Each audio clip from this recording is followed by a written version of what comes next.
ಕನ್ನಡದ ಸ್ಟಾರ್ ನಟನಿಗೆ ಅವಮಾನ ಮಾಡಿದ್ರ ಜಾವೇದ್ ಅಖ್ತರ್. ಇಲ್ಲಿಂದಲೂ ಬಂದು ಕೋಟಿ ಕೋಟಿ ದೋಚುತ್ತಾರೆ ಹೀಗಂತ ಜಾವೇದ್ ಅಖ್ತರ್ ಅವರು ಹೇಳಿರುವಂತಹದ್ದು. ಗುರುತು ಪರಿಚಯ ಇಲ್ಲದವರೆಲ್ಲ ಬಂದು ಕೋಟಿ ಕೋಟಿ ಹಣ ಮಾಡ್ತಾ ಇದ್ದಾರೆ. ಎಸ್, KGF ಚಿತ್ರದ ಗೆಲುವನ್ನ ಅಪಹಾಸ್ಯ ಮಾಡಿದ್ರ ಜಾವೇದ್ ಅಖ್ತರ್. ಹಿಂದಿ ಚಿತ್ರರಂಗ ಹಿಂದೆ ಬೀಳ್ತಾ ಇದೆ ಹೀಗಂತ ಜಾವೇದ್ ಅಖ್ತರ್ ಅವರು ಹೇಳಿರುವಂಥದ್ದು. ಹಿಂದಿ ಚಿತ್ರ ನಟರಿಗಿಂತ ಕನ್ನಡದ ನಟರೇ ಹಿಂದಿ ಸಿನಿಮಾವನ್ನು ಆಳುತ್ತಿದ್ದಾರೆ. KGF ಚಿತ್ರದ ಗೆಲುವು ಅಖ್ತರ್ ಅವರನ್ನು ಅತೃಪ್ತಗೊಳಿಸುತ್ತಾ.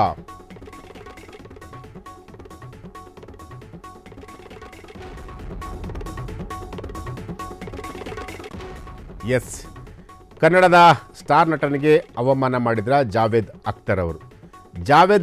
ಜಾವೇದ್ ಅಖ್ತರ್ ಅವರ ಈ ಹೇಳಿಕೆ ಇದಿಲ್ಲ, ಇದು ನೇರವಾಗಿ ನಟ ಯಶ್ ಅವರಿಗೆ ಟಾಂಟ್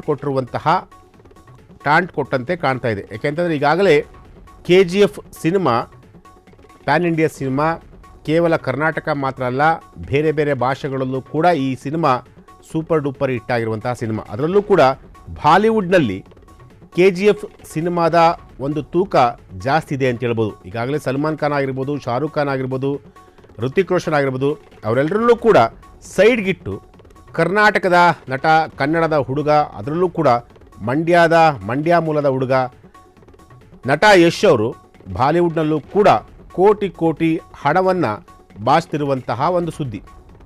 ಈ ಒಂದು ವಿಚಾರಕ್ಕೆ ಸಂಬಂಧಪಟ್ಟಂತೆ ಈಗಾಗಲೇ ಜಾವೇದ್ ಅಖ್ತರ್ ಅವರು ಒಂದು ಹೇಳಿಕೆಯನ್ನು ಕೊಟ್ಟಿದ್ದಾರೆ. ಅದು ಏನಪ್ಪ ಅಂತಂತಂದರೆ, ಕನ್ನಡದ ಹುಡುಗರು ಹಿಂದಿ ಚಿತ್ರರಂಗವನ್ನು ಆಳ್ತಾ ಇದ್ದಾರೆ, ಹಿಂದಿ ಚಿತ್ರರಂಗವನ್ನು ಕಂಪ್ಲೀಟಾಗಿ ಅವರು ತಮ್ಮ ಹತೋಟಿಯಲ್ಲಿ ಇಟ್ಕೊಂಡಿದ್ದಾರೆ ಅನ್ನೋ ಒಂದು ಅರ್ಥದಲ್ಲಿ ಜಾವೇದ್ ಅಖ್ತರ್ ಅವರು ಹೇಳಿರುವಂಥದ್ದು. ಇದು ನೇರವಾಗಿ ನಟ ಯಶ್ ಅವರಿಗೆ ಹೇಳಿರುವಂತಹ ಒಂದು ವಿಚಾರ.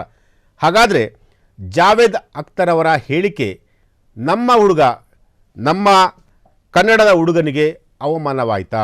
ಎಸ್, ಗುರುತು ಪರಿಚಯ ಇಲ್ಲದಂತಹ ವ್ಯಕ್ತಿಗಳು ಹಿಂದಿ ಚಿತ್ರರಂಗವನ್ನು ಆಳ್ತಾ ಇದ್ದಾರೆ. ಈಗಾಗಲೇ KGF ಸಿನಿಮಾ ದೊಡ್ಡ ಮಟ್ಟದಲ್ಲಿ ಯಶಸ್ಸನ್ನು ಕೂಡ ಕಂಡಿದ್ದಂತಹ ಸಿನಿಮಾ. KGF 1 ಆಗಿರ್ಬೋದು, KGF 2 ಆಗಿರ್ಬೋದು. ಸೊ ಈ ಎರಡೂ ಸಿನಿಮಾಗಳು ಬಾಲಿವುಡ್ನಲ್ಲಿ ದೊಡ್ಡ ಮಟ್ಟದಲ್ಲಿ ಸದ್ದು ಮಾಡಿದಂತಹ ಸಿನಿಮಾಗಳು. ಅಲ್ಲಿ ಪ್ರತಿಯೊಬ್ಬರೂ ಕೂಡ, ಶಾರುಖ್ ಖಾನ್ ಆಗಿರ್ಬೋದು, ಸಲ್ಮಾನ್ ಖಾನ್ ಆಗಿರ್ಬೋದು, ಪ್ರತಿಯೊಬ್ಬರು ಕೂಡ ದೊಡ್ಡ ದೊಡ್ಡ ನಟರುಗಳು ಏನಿದಾರಲ್ಲ ಅವರೆಲ್ಲರೂ ಕೂಡ ನಟ ಯಶ್ ಬಗ್ಗೆ ಮಾಡುವಂತೆ ಆ ಎರಡೂ ಸಿನಿಮಾಗಳು ಕೂಡ ಮಾಡಿತ್ತು.